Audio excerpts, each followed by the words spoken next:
a lot of men, not all men, use sex as a way to connect, as you said, because they don't Mhm. have any other ways, they don't know any other ways, and they're not really willing to learn it. When your husband comes up behind you and touches you on the back, what are you feeling in that moment? Are you feeling like your skin is crawling and you want to flinch away? That's a huge red flag. Stronger than before.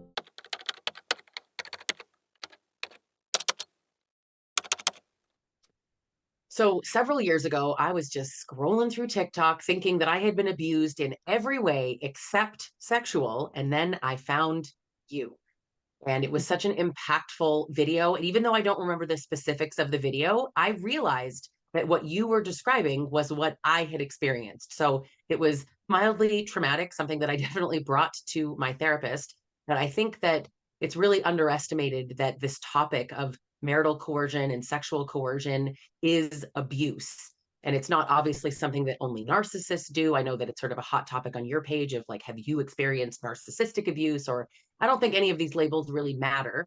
But I want to start with asking you to tell us, who are you? Where did you come from? How did you come to be on TikTok? Well, my name is Natalie. I started using the name Nat for TikTok because I don't know, it just felt like I needed something new. And I was very scared when I started TikTok. I was a Christian, mousy homeschool mom, very soft spoken and very kindergarten voice, the fundy voice, as they call it. And I knew that something was going on in my home that was not okay. I had gotten my kids into therapy, and my kids' therapist said something to me one day about gaslighting. I said, "Oh, I think that's a real thing." And then we started to talk about boundaries and the word consent.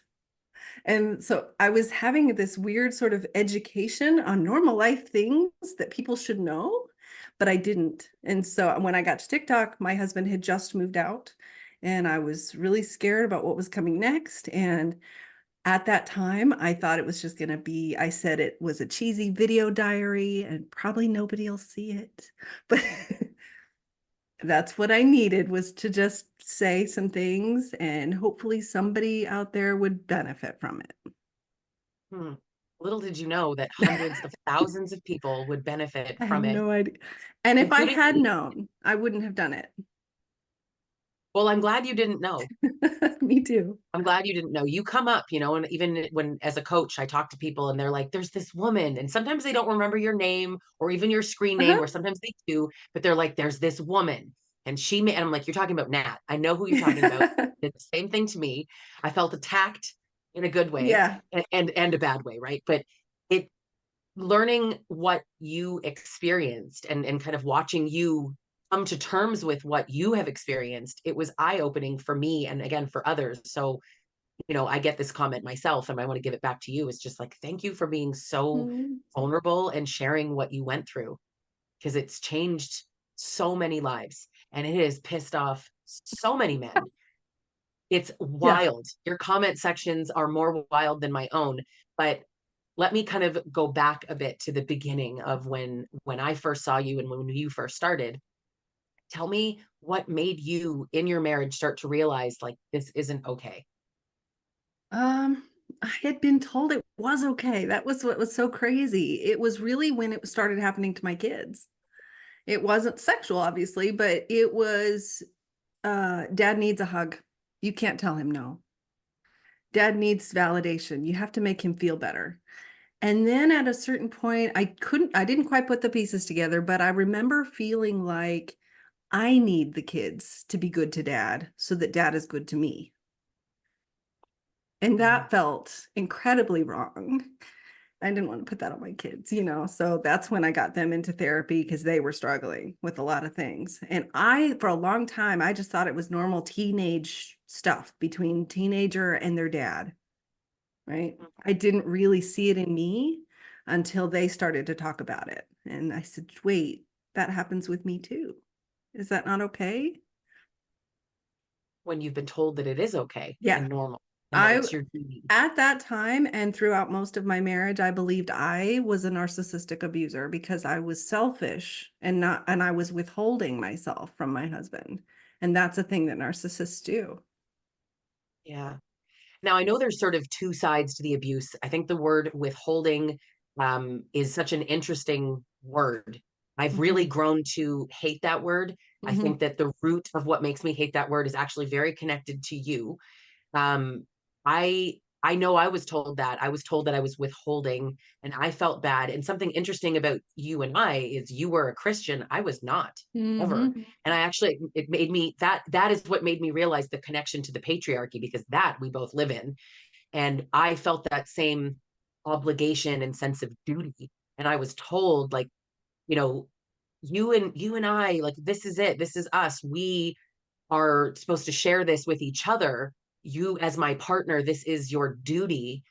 And I felt like I was failing him. What led me Mhm. to realize that I was even in an abusive relationship at all was actually that I was withholding and I couldn't figure out what was wrong with me.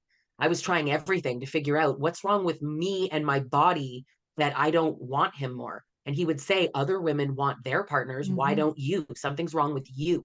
So I started to explore that and found out that it was abuse. And interestingly, never figured out it was sexual abuse until at least a year and a half later when I discovered you. Wow. But tell me about your experience, whatever you're comfortable with in terms of the duty. What were you really kind of experiencing in your relationship?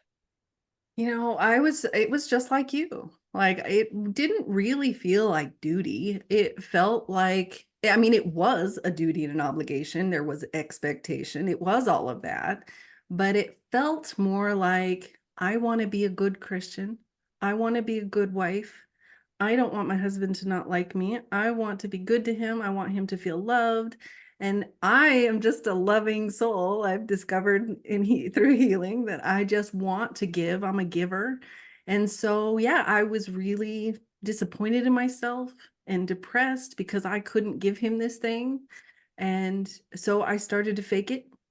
I started to figure out how to, I'm autistic, so I mask, right? So to me, this was just another thing that I have to do. I don't like to go to a party, but I've been invited to a party. My friend wants me to go, so I'm going to go and put on a smiling face, right? It was the same kind of thing. My husband wants sex. I don't want to do it, but this is just what I have to do because I'm his wife and I love him. That's so unsexy. Yes. Well, I didn't understand either that that was turning me off more. Just Mhm. every time I did it when I didn't want to was making me not want it. Because even though my brain couldn't have called it a sexual assault in the moment, that is what was my body was experiencing. My nervous system was experiencing a sexual assault. Mm.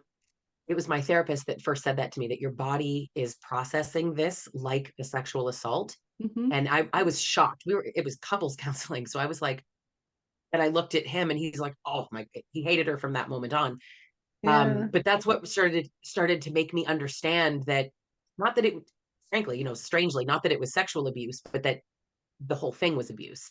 I Yeah. started to really realize like, yeah, it's not me. Nothing wrong with me to not want to be intimate with someone who's actively hurting me. It started to make me realize, like this is normal. Still didn't know the word sexual coercion. I know coercion. I'd never applied it to the bedroom. Something you talk about on your page that I think again is just stuff that people need to be talking about.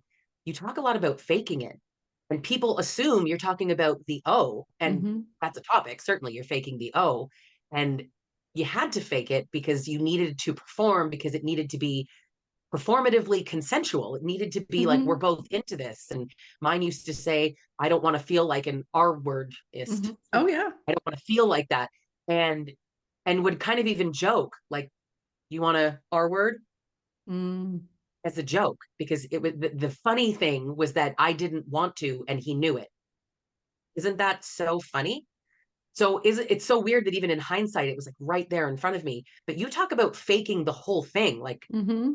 faking the desire, faking The whole initiating it. day. Yeah, the whole day. So tell me more about that.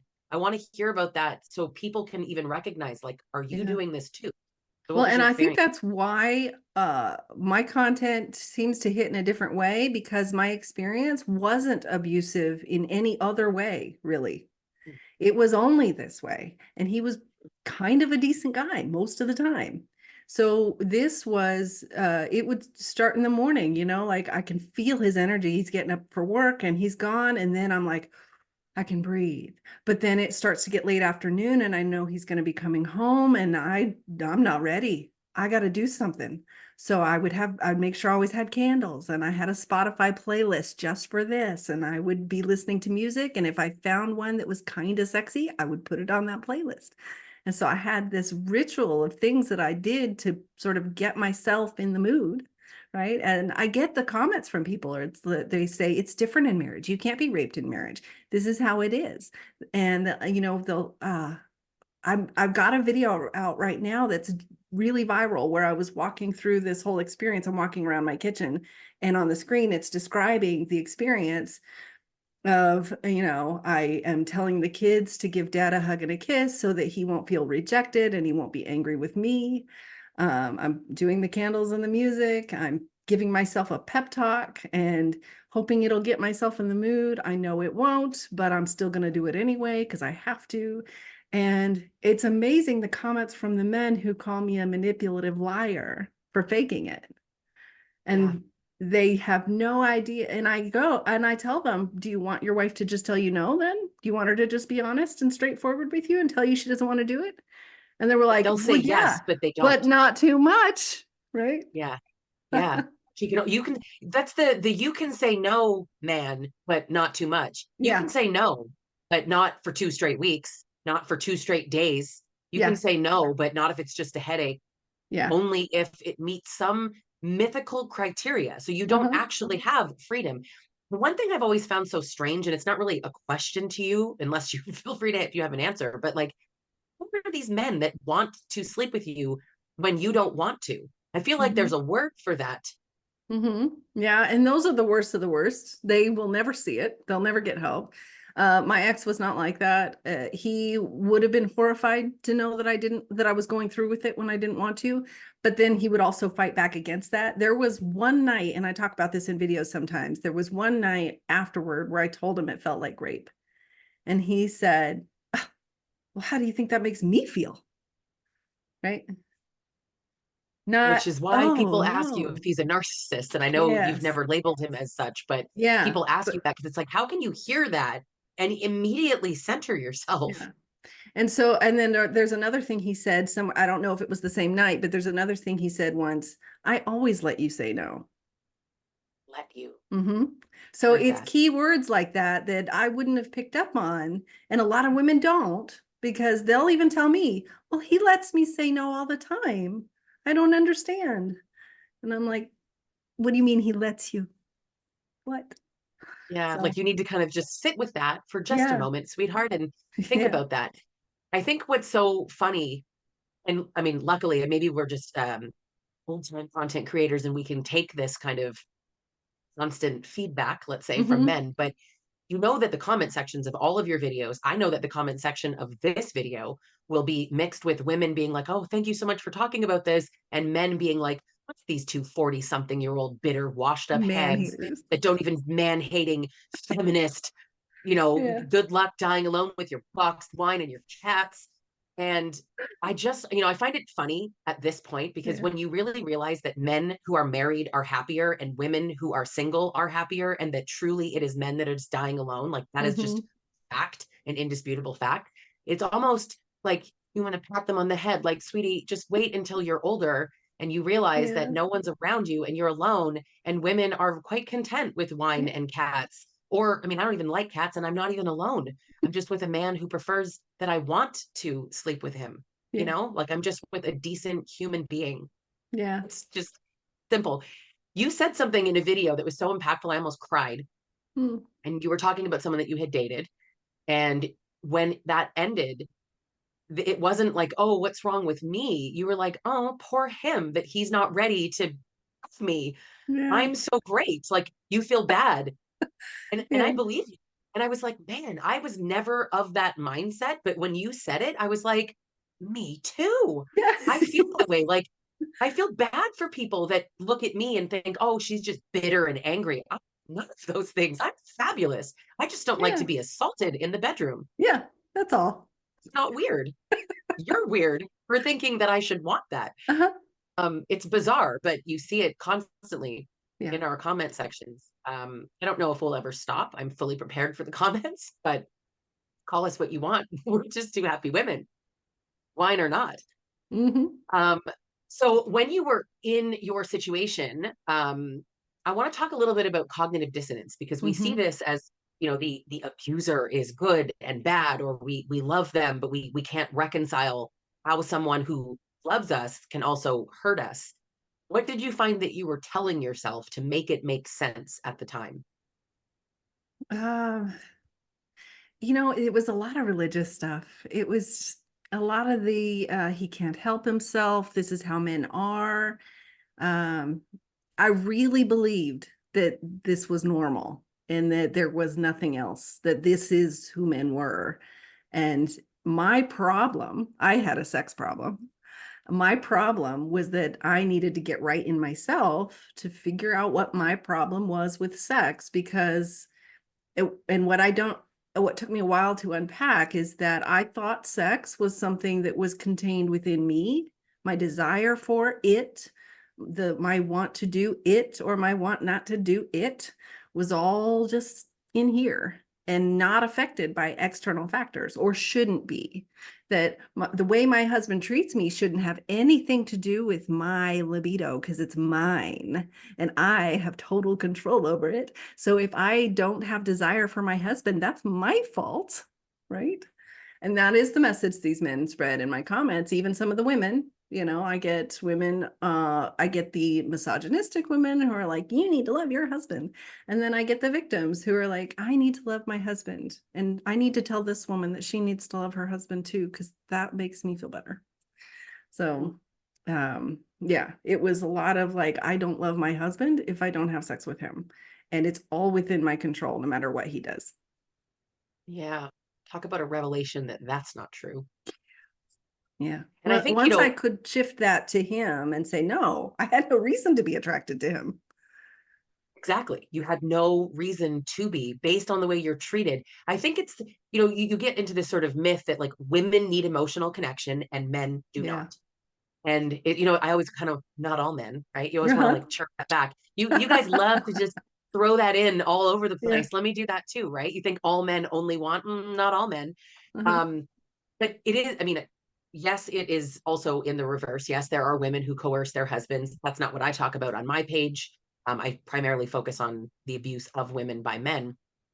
I know it can switch. I also know that women internalize that belief. Mhm. So women also contribute to the victimization of other women by spreading that message of like, you need to, and it's your duty, and you have Mhm. to, or women just need emotions and men don't. Maybe to a degree there's some level of truth to, broadly speaking, but ultimately each person is different, and any person in a relationship should find out what turns their partner on. But you always chirp back and have these really like sassy little clapbacks that people like. I don't think of any of them that you've given. They've all been so great, but why can't you get her to want to do it consensually? Yeah. Yeah. Like you always sort of put that back. Like, are you bad in bed? Is that the reason that you have to coerce her to do it? Uh-huh. She needs to make it. She needs to perform for you. You're not, doesn't sound like you know how to please a woman. Yeah. That My really riles favorite them thing up. to do is take one of these concepts of these men and completely reverse it. And that is actually how I found out that what was happening to me was abusive. Like all along the way, I was like, let me look at it this way instead. What if it is that my husband is actually turning me off? Not that I need to be turned on, but maybe off is the default, right? I'm not on, or I am on. I have a libido, I have a healthy sex drive, and this man is doing something to that and removing my ability to enjoy sex. Yeah, which is awful, really. Yeah. I mean, again, it's this, but another thing I see, this really common theme, and again, I see it in your comment section, but a little bit in mine when I talk about this, is that they don't seem to understand consent until you flip it and you do things like, you make these cheeky little videos about money, right? Like, Uh-huh. I don't understand why he won't just buy me a car. That's my love language. And it's like, oh, does that not make sense? Suddenly consent matters, and suddenly Yeah. like, oh, you're I just spending hate his it when money. I ask for a car and a man just keeps telling me no over and over again. That rejection, right? Yeah, and the rejection, I know. It's interesting because it's so, I mean, broadly speaking, right? These men need therapy. These men, not Yeah. all men, but they need therapy to really unpack why that's the only way that they feel loved. Because it's Hmm. not true that men feel loved through intercourse. That's Hmm. just biologically, clinically, psychologically not true. But they push that narrative that it's a need. How do Yeah. you kind of attack that concept that it's a need? And I guess Well, particularly in a relationship, if someone's this is a husband is saying, big, yeah. This is a big point for me because my perspective completely shifted when I got into a relationship after my divorce. That first 2 years, I had a hashtag just saying sex is not a need. And I was going to die on that hill. Sex is not a need. I still say that. But dating this man and getting to know him deeply, intimately, and emotionally, which scared the shit out of him, I learned from him that there is some legitimacy to the whole physical touch, I feel love through physical touch thing, but only because boys are not allowed that safe, intimate physical touch. They're allowed the punch you in the shoulder to tell you I like you, but not right. And so when they finally start dating and getting into relationships with women and they experience touch, it's all sexual. And so that's where that love feeling is coming from, is through that sexual experience for them, but they're not getting it outside of that. And so until they go to therapy and learn how to process their emotions and become healthy and mature on the inside, they're still going to need that physical touch and that physical connection. And so that's why I say if a man says physical touch is his love language, that's a red flag for me, because that gives me a sign that he really has no other way of loving. yeah, which is not a relationship that I want to be in. And Mm-mm. you're watching women exit these relationships in droves. So I Yeah. completely get it. What would you say to someone who isn't sure if they're experiencing sexual abuse? If they're, that group of women like us that at the Mm-hmm. beginning was like, wait, what is this? So if they're not sure, what should they be thinking about to sort of process, is this happening to me? Mm-hmm. I would say listen to your body. That's the first thing, is just get to know your body, learn about your nervous system, and feel what it feels like. When your husband comes up behind you and touches you on the back, what are you feeling in that moment? Are you feeling like your skin is crawling and you want to flinch away? That's a huge red flag. That was for me. And I felt guilty about the flinching. He yelled at me for the flinching, but that was not okay. And that is my body rejecting him. My body is trying to keep me safe. And so I would say watch for all those signs in your body of something's not right. And listen to our intuition. The body, the nervous system is tied to our intuition. That sends signals to the brain to tell us something isn't right. And those words will play in our mind. This doesn't feel right. Even when we're on the surface, we're stamping that down and saying, no, it's just this. And we self gaslight, right? I described self gaslighting with a friend a few weeks ago. It's trying to prove myself wrong. Mm. I don't want to believe that whatever this is, I don't want to believe this is abuse. So I'm going to try to prove myself wrong. So stop doing that. Yeah, that's a really awful process to go through in your mind. I know something that, again, can you tell I'm a fan? I'm obsessed with so much of your content because it was so impactful. Yeah. You stitched somebody who showed a calendar of all the times his wife said no. You were like, I can't remember. You said something so clever. You might remember. Yeah. You know what I'm talking about. There was Yeah, I think so. a Some year and a bit like, ago, you had, anyways, but it was a guy being like, oh, well, here's all my wife's excuses. On this day, she had a headache, and on this day, she mhm, was tired, and on this day, she something, something. There was always a reason. And it's like, imagine being married to a man who has a calendar of all the times yeah, that you said no and would never consider himself as any part of that problem. It's yeah. definitely not me. It's definitely you. I mean, to be married to someone who genuinely has no connection to reality, that it takes two people in this context to create the safety and the desire. But I remember you flipped it kind of into a woman thinking about, okay, it's been 5 days, it's been 10, whatever the number is, because it's Mhm, different for everybody. But let's say it's been 5 days, you need to, because an explosion is going to happen.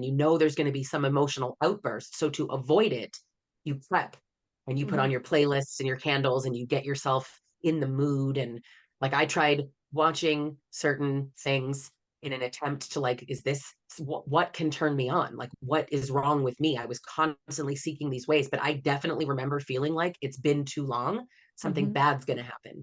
So I think Yeah. also if women are counting the days, you know that Mhm. the cycle is like 3 days, 4 days, whatever. If Yeah, you're counting and thinking about how long it's been in relation to his mood, you might be experiencing absolutely. sexual coercion. Absolutely. I would say anytime, if you're not trying to have a baby, if you're not trying to line it up with ovulation, you should never be keeping track. It doesn't matter, It right? I doesn't. mean, I get because people all have different ideas of what that means, but I think that a lot of men, not all men, use sex as a way to connect, as you said, because they Mhm. don't have any other ways, they don't know any other ways, and they're not really willing to learn it because they just believe that that's it for men. And it's so shallow and sad. I Yeah. find it really sad because women can experience love in all these different ways. Men have the capacity to. I actually think that men, as a feminist, right? People think that I'm some angry man hating feminist. I think more highly of men than men seem to, because I Mhm. think men are capable of a broad range of emotions and learning this. And there are many men that are examples of it. But it's like this category of man that will say certain things. When you wrote the marital coercion playbook, Mhm. when you wrote that book and I saw all of the different phrases and ways that coercion happens, it was so powerful because you see, like, what are we, just roommates? You start to see those statements in your videos in that book. And it's wild to be like, wow, I'm hearing all of these things in my own relationship. What's really Mhm. going on here? It was so eye opening to realize Yeah. there's this huge pattern of how these men talk. Yeah. Yeah. And I get nasty comments from people on that too. I have a website, maritalcoercion.com, which has some of the same phrases. And I get comments from people complaining about that because they're like, well, that's out of context. And what if they said it like this? And I go, but you have to still stop and think about why that needs to be said that way in the first place. Is it even healthy anyway? Even if it's in a different context, why are you Mhm. treating someone like that? But it's always so interesting too. What if it was in a different context? What if it wasn't? Hmm. I don't understand why we always have to be like, but what if it was something different than what you're Yeah. saying? What if it was exactly what I'm saying? Why? Yeah. Too many women are having this experience. And I Yeah. know, when I coach people, I have an intake form when you book a session, and it asks, one of the questions is, what forms of abuse have you faced? And it's a little checklist. Almost no one clicks sexual abuse, and almost everyone I talk to has experienced it. It's like we don't Hmm. want to admit it. I'm Yeah. a good example of that. Yeah, well, I didn't think it was. Even when my husband penetrated me in the middle of the night when I was sleeping, I didn't see that as assault because he's my husband. Yeah. And many men would agree. Yeah. Right? Many women would even agree. That's your duty. But if you don't have the ability to say no, it's not a Or, well, yes. and the dynamic in marriage that makes it so different than when we're dating, because when we're just dating, it's not just the ability to say no, it's the lack of consequences if you do. Because I live with this person now. So I need to know that I'm safe to exist tomorrow if I say no. Mm. And I think, there's that group of people that are like, what, it's not like he beat you the next day. Hmm. No, you're right. Maybe he didn't, though. Ironically, and trigger warning, I said no, and it's what led to an intensely violent assault where I almost lost my life Hmm. as a direct result of saying no to sex. But most men are not necessarily going to assault you because of it. What happens the next day? So why don't you tell me what happened to you the next day when you would Hmm. say no? Well, it would be grumpy, throwing drawers, slamming drawers, stomping a little harder around the house, not talking to me so much. It's a mood. That's all it needs to be. It's ugh. And then sometimes he would just be depressed and I could tell and I'd be like, "Hey, are you all right?" And he'd go, you know why." And that's all it takes. And then I'm slinking back and trying to go find my playlist and my candles. Yeah, to change his mood, but you made yourself Mhm. responsible for his feelings, Yeah. or he made you rather responsible for Yeah. his feelings, which is really hard. You see people kind of fawning, how can I appease him? And I think having sex with someone that you don't actually want to in that moment can be a form of fawning, right? It's a Yeah. trauma response. How can I keep myself safe? Yeah. That's Sexual not abusive. fawning. It's a thing. Oh, absolutely horrible. So tell me what you did sort of at the end of everything. You know, he moved out. How did you start to heal from this? Talking about it. 90% of my healing was talking about it, just getting it out of my system. I used to journal years ago, but I didn't want to do that this time. For whatever reason, I wanted to speak, and speaking it, saying it, got it out. And also the other component of that was all the feedback. So it was hundreds of women all at once saying, "Oh my God, me too. What is this?" And us all coming together to talk about it. And I don't know, I think it's called sexual coercion. And then and I was up all night Googling one night marital coercion, couldn't find anything. That just came to me in my head. And so I was like, maybe I should make a hashtag and I'll start talking about it. And we did. And it was just one thing after another. And also the trolls, the men who are angry with me. I often would shut my phone off for days and cry and from their comments. It was so devastating and so triggering. But talking about it with my therapist and talking about it with the hundreds of other women who are going through it too, standing up for those women in the comments was incredible to me. Getting the power back to say all the things to those men that I didn't get to say to my husband, right? Mm, That was an that's incredible opportunity that a lot of women don't have. mm. Yeah, that's an incredible that, you know, that in and of itself has been healing. For me, the answer is therapy. Lots Therapy of has therapy. been, yeah, lots of therapy to process it all and starting to trust myself, trust my intuition, Mhm. and really know how I feel and prioritize how I feel. But Yeah. it has helped me greatly to be in a relationship where I am free to say no. Yeah. You honestly, you can't put a price on that. It's so safe. And Just that's proof of what you knew. You knew that it should be that way. And then now you have it, and that proves it, that validates it. And that's the same thing with my TikTok journey or going to a therapist. You're getting that validation. There's somebody else to confirm what you already know, and you just need proof of it, right? yeah, Whether it's a regular therapist, a somatic therapist, or other kinds of healers that people can go to, you just need somebody on the outside to say, you're right. yeah.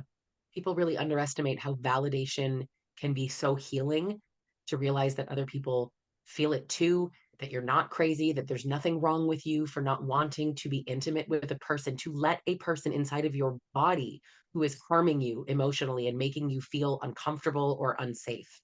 And I Yeah. swear, the sooner this type of man gets on board with that thinking and realizes that if you create safety, you'll have a lot more, Yeah.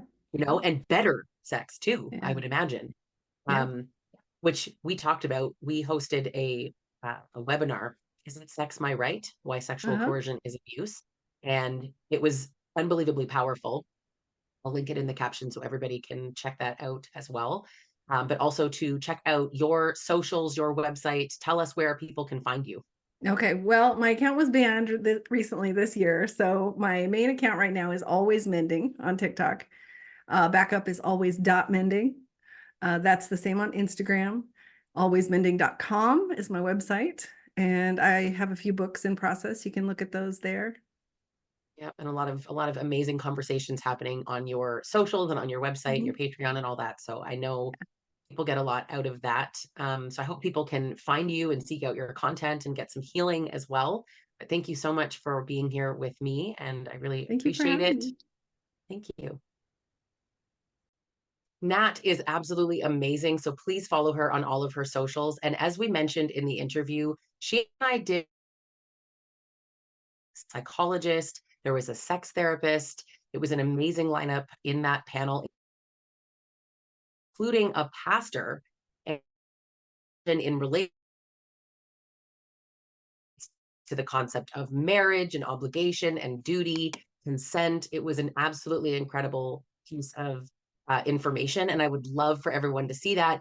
You can also get that separately, but you can watch that inside of the Trauma Bond Recovery course that I offer to help people who are experiencing a trauma bond or an abusive relationship, really help you heal. So this work